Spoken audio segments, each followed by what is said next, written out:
So, it's Halloween. You know what that means? It means I get to dress up as the naughty little slut that I am. Brings a whole new meaning to the words trick or treat. Anyway, this film is shit.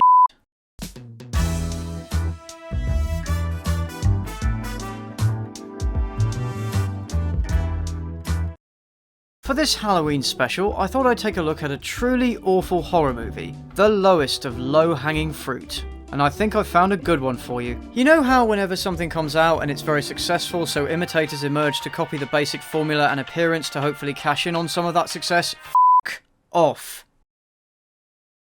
That's what Hobgoblins is. It's a cheap rip-off of Gremlins, a film that, despite having a lot of its own problems, is a generally enjoyable comedy horror. Hobgoblins is to Gremlins what Mac and Me is to E.T. Except that while Mac and Me at least had a sizable budget and some good intentions, Hobgoblins is utter garbage. Think of any problem you could find in a film, and you'll find it here. Awful writing, terrible acting, scenes and shots that are pointlessly long, bad music and sound effects, laughable special effects, continuity errors. This film has it all. Oh, and every female character is sexualized to a ridiculous extent. Show everyone that I'm not wearing any underwear. So there's that. The budget for this film was so small that a lot of it was shot without getting the proper permits. Locations included a parking lot next to an actual crack house, and the actors had to bring a lot of their own stuff onto the set. Yes, working on a Rick Sloan film is raiding your closet, raiding your kitchen, raiding everything you own and bringing it to the set that day. It was produced, written, directed and photographed by the same guy. He doesn't try to act in it though, so he just misses out on the Tommy Wiseau god tier of misunderstood cinematic genius. Speaking of which, Hobgoblins' only redeeming feature is that it's so bad it's actually hilarious, but for all the wrong reasons. I'm going to be tearing this film a new poop hole, but trust me, there's so much more to this than I can possibly cover in a single video. The film opens with some stock sound effects. Then we see a security guard air drumming and making noises, neither of which are in sync with the music we can hear playing from the headphones. And we're only 20 seconds in. They go off to patrol the abandoned movie studio they're supposed to be guarding. Did I ever tell you what the studio was like when I first started here? I'm sorry, what? I didn't catch any of that. Every single scene they filmed in one of these corridors has this echo, and they did nothing about it. Get some sound dampeners, move the mic closer, or just dub it in post, you lazy c***s. The older guard tells him to not go down there, so of course he immediately does. If you didn't want him to go down there, why didn't you just lock the door? Or the other gate he goes through? Or the vault door he is easily able to open by himself? The older guy has a meeting with his boss, who mentions something about some beer cans he found by the front gate, something that's never brought up again or ever becomes relevant. Is somebody there? For f***'s sake, just dub it in post! The old man hears static over the radio and runs off to find his apprentice, who has been transported into a fantasy in which he acts like a complete idiot on stage and then falls off. When the old man finds him, he's covered in fake blood that doesn't even remotely resemble what his injuries would look like if he'd fallen from a great height. But I'll be charitable and assume that that was his last breath and not the result of the aforementioned terrible acting. Instead of trying to help him, the old man just shuts the vault and f***s off. That was just the prologue. And yes, it gets worse. The boss tells the old man, whose name is MacReady, to hire a new guard because if something happens and there's no one on duty, their insurance is void. So in the very next shot, we're introduced to new recruit Kevin, a plucky and eager young lad. He says he needs the job, but it's never explained why. That's going to be a common theme with this movie. MacReady shows Kevin his gun, which is actually a toy gun that cost $5, because of course it is. He tells Kevin not to go in the dangerous area, but again he's just left the door unlocked. And again, we can't hear a f***ing word they're saying. What's down there? Oh, it's just a lot of dangerous machinery. Kevin goes home to his girlfriend Amy, who tells him that his friends Kyle and Daphne are waiting for him. He's brought home a VHS tape. Remember those, kids? And the friends are disappointed that it isn't a porno. What? Don't you ever get any tapes from the adult section? My boyfriend would never bring me a tape that didn't have at least a single X rating. Well, Kevin isn't like that. He would never want me to see anything that was rated X. Would you? No, I wouldn't. This film is very weirdly sexual without actually showing any goods, and it's about as subtle as a porno. All right, man. I'd recognize that horn anywhere. That's my Nick, back from 2 months of army training. And you know what a man wants when he's been away for 2 months. No. What does he want? They should have just called it Goblin, as in Goblin Dick. Army boy Nick boasts about his time in basic training, although that's not an army regulation haircut, is it? Kevin goes, well, I got to play with a gun too, but Amy still thinks he's a loser, as opposed to this complete psychopath. Shooting someone, is that really important to you? Well, yeah. Meanwhile, Kyle asks to use the phone and immediately calls a sex hotline. Why are you friends with any of these people? Wait, is that a Monopoly poster in the background? What? Why? Amy calls Kevin a pussy again, so Nick insists on teaching him hand-to-hand combat, and they have an extended and boring fight scene where they just hit each other's sticks while sound effects are layered on top and Nick pulls a few dick moves. My hero! Because he was able to beat up a guy with no combat training whatsoever who didn't even want to fight him in the first place. Yeah, what a hero. And they immediately go off to bang, while Amy metaphorically castrates Kevin once again. And just listen to those sound effects. It was. I wanted you to win. How was I supposed to win, Amy? I've never even done this before. But not even 20 seconds later, they're out of the van. I guess he needs to work on his drill. Oh, I hate myself. As Kevin moans to the one person who cares, an intruder sneaks in, who's so confident that he doesn't even bother to hide his face. MacReady insists on going off on his own, and then because he's utterly useless, he immediately gets taken hostage. Kevin scares off the thief, and then pursues him into the studio and goes into the area MacReady told him not to, which is still clearly unlocked. He tells MacReady he's going in, and then puts his radio on the floor? Why does he do that? Even though he has no reason to think the thief would have shot himself inside a sealed vault, he opens the vault. MacReady comes too late to stop him and the creatures in the vault escape, which begs the question as to why they didn't escape earlier, but whatever. We don't get to see them escape, it's all implied through the bad acting and sound effects. So maybe there'll be a slow build-up where they're gradually revealed, like in Gremlins. Oh, no, there they are. Look at them. Just f***ing look at them. And notice how they barely move or don't move at all? The puppetry in this film is truly abysmal, so expect a lot more of that.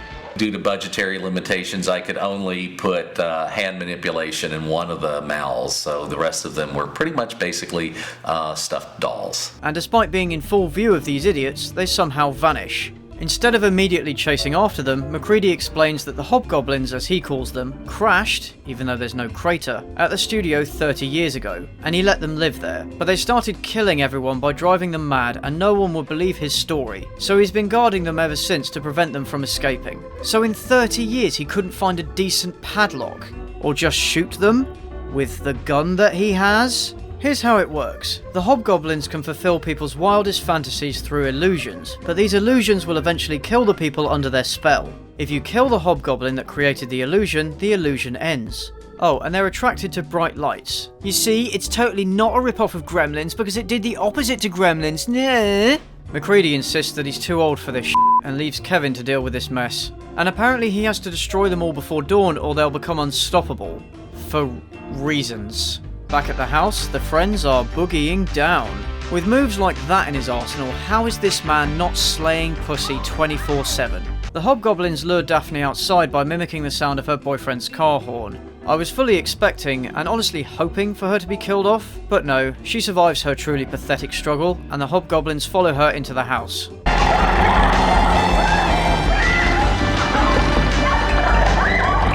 They're literally just holding the puppets and waving them around in the air. They're not even moving. It's pretty kinky.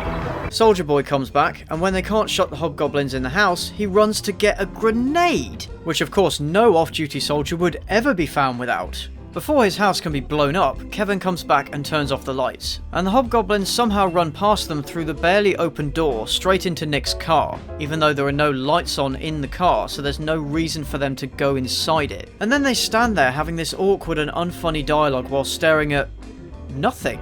The room hasn't been damaged at all, so what were they staring at?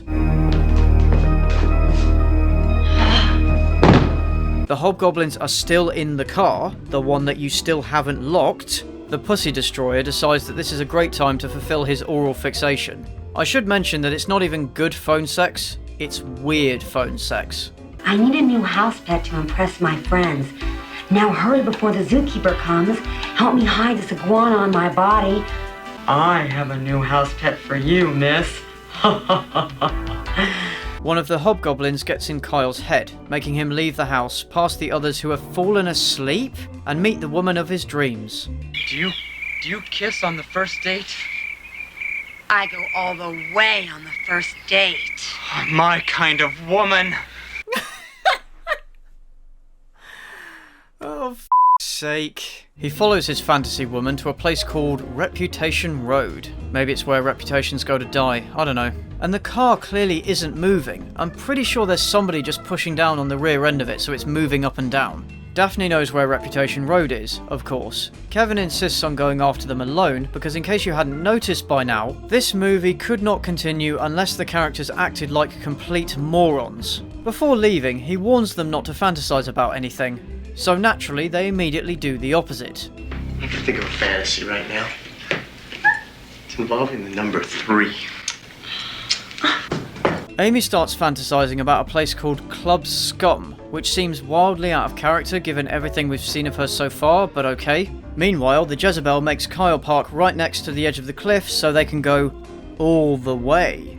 Giggity! We're almost there. Just think nasty thoughts while you wait. She gets out of the car and tries to push it off the edge while he just sits there like a horny lemon. Just in the nick of time, Kevin whacks the hobgoblin and the illusion disappears. As he tries to convince Kyle that it was all a fantasy, for no obvious reason because it's not even on a slope, the car starts rolling away, tumbles down the hill, and explodes.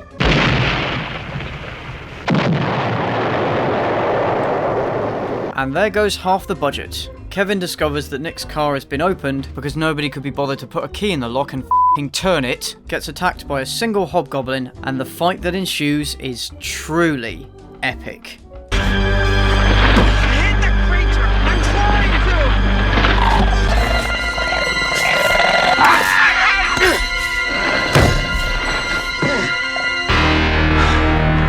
to! Idiot. After subduing the little green dickhead, they find Nick and Daphne, who have just finished banging again. Amy said that she wanted to go to Club Scum, and they did nothing to stop her. I'll give you 3 guesses as to why. So they go to the club, which, surprise surprise, turns out to be a shithole. You guys have to have a certain kind of attitude when you're in this part of town. You gotta look like you belong, okay? Yeah, I get it. Nailed it. We're introduced to these Kevin Smith and Amy Winehouse lookalikes, the latter of whom is not above receiving a few extra tips, if you know what I mean. Of course I'm working here tonight. What you boys have in mind? Saying those fancy numbers in French. Naturally, Daphne's a regular and popular with the other patrons, so she gets them in. We're then treated to a band playing. Nothing wrong with that, a couple of bars and then switch to the background. Except, no, they play an entire 3-minute song while nothing else happens. Nothing. And in case you were wondering, yes, the band is as bad as the rest of the film. On the plus side, this scene did give me an ideal opportunity to take a dump. It's not like I missed anything, and that was far more satisfying. After the song, Amy appears on stage to do what I suppose qualifies as a sexy dance in an establishment like this. This goes on for nearly 4 minutes, including the 2 times Kevin tries to stop her. She goes off to bang Kevin Smith, and while Kevin tries to stop them again, Nick's sergeant shows up. He's an illusion, by the way. What's going on here? Just a problem involving some small predators, sir. I'm sorry, what was that? I am not, sir! Sir, you say for useless people! Alright, so apparently the hobgoblins are running around, even though we haven't seen them yet. They agree that they need to stage a diversion, so the sergeant gives him a bunch of weapons, grenades, and a bandana, and the film makes us watch as he puts them all on. The hobgoblins start causing havoc in the most pathetic way possible. None of the other patrons seem to give a single solid probably because the actors weren't being paid enough. Look, he's chasing it across the club and no one reacts at all. These two start making out because a hobgoblin told them to. Kyle hits the hobgoblin, breaking the spell, but then rather than explain what just happened to them, he hands her a glass bottle to beat the guy with, or rather to not beat him with, as you can see. Nick starts throwing around grenades, as you do, which cause no damage to the area. There's only jets of flame from the floor. I guess that's all they could afford. At least one of the explosions is repeated just from a different angle. And people barely react. Stock screaming crowd sound effect notwithstanding. Solid shot. Wait, so you're not even a little bit concerned by the multiple f***ing explosions? And finally the crowd starts to flee. Mauler responds faster than these people. I'm sorry, mate, I love you really.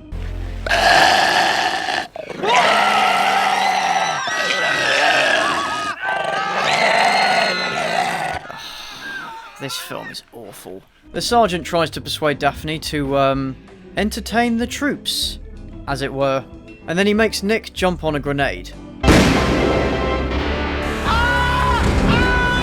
Alright, no, that is not how grenades work. And doesn't she look positively grief-stricken? She then puts a grenade in his pocket, which of course explodes on the ground in front of him. This kills him and 2 of the Hobgoblins, apparently the last ones alive. They leave the club and still haven't said a word about their friend who just died horribly? Now there's 3 Hobgoblins in the car with them. How is that possible? There were 4 in the buggy earlier, we just saw 2 of them definitely getting killed, not to mention all the others we've seen getting battered, so where the hell do they keep coming from? This film makes no sense and it doesn't even f***ing try.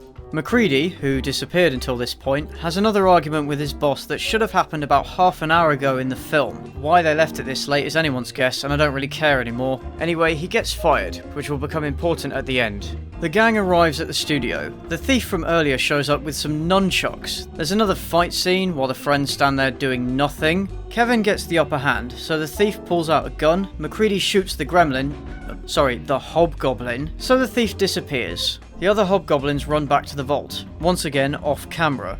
Before Kevin goes after them, Amy finally kisses him, and the dogs barking in the background really adds to this romantic moment. Let's go! Just do another take, you cheap, lazy bastards! They follow the Hobgoblins back to the vault. Kevin suggests locking them in again, but MacReady has a better plan. Kevin, did I ever tell you what I did in the war? No? Munitions. Yep, he blows up the vault. Why did you not do that at any point over the last 30 years? Or right after they just killed the guard at the start of the film? Why did you wait until now? I've spent 30 years guarding them. But I was fired from my job tonight. I won't be around here to keep an eye on them. You weren't guarding them properly in the first place. You didn't even lock the vault doors. F*** this film, I hate it so f***ing much. Kevin has finally impressed Amy enough to get some action. And just as Kyle is about to secure his rebound status, this happens. Nick. What? Yeah, baby! No. Told you guys I had everything under control. No, nothing about this is correct in any way. MacReady reminds his former boss that because no one was on duty, insurance won't pay out for the damages. Yeah, but it won't take them long to work out who blew up the vault, will it, you f***ing imbecile? And while Daphne and Nick pork themselves silly in the background, Kyle gets in one last act of degeneracy. Can I use your phone? And that's how it ends, with a bang and a whimper. As much as I've ripped on this movie, I would highly recommend you check it out for yourselves. There's so many more layers of awfulness I haven't shown you, and it has to be seen to be believed. Some of the cast and crew reunited for a documentary 20 years after the film's release, and you should definitely watch that, because they spend most of the time slagging off the film. It's brilliant. But until next time... Thanks for calling. A new adventure awaits you tomorrow. You know when I said in my 4,000 subscriber Q&A that I wasn't sure I was ready for all this attention? That wasn't a challenge. You guys must really want that face reveal, huh? Or I just jinxed it. Seriously though, this is pretty cool. I'm happy to have you all on board. One absolute lad even made me my first fan art, so thanks for that. If anyone else wants to send me fan art, you can do so via Twitter and I might show it in a video. As long as it's not, you know, porn. But I guess I have that to look forward to as well at some point. That should be fun. So yeah, until then.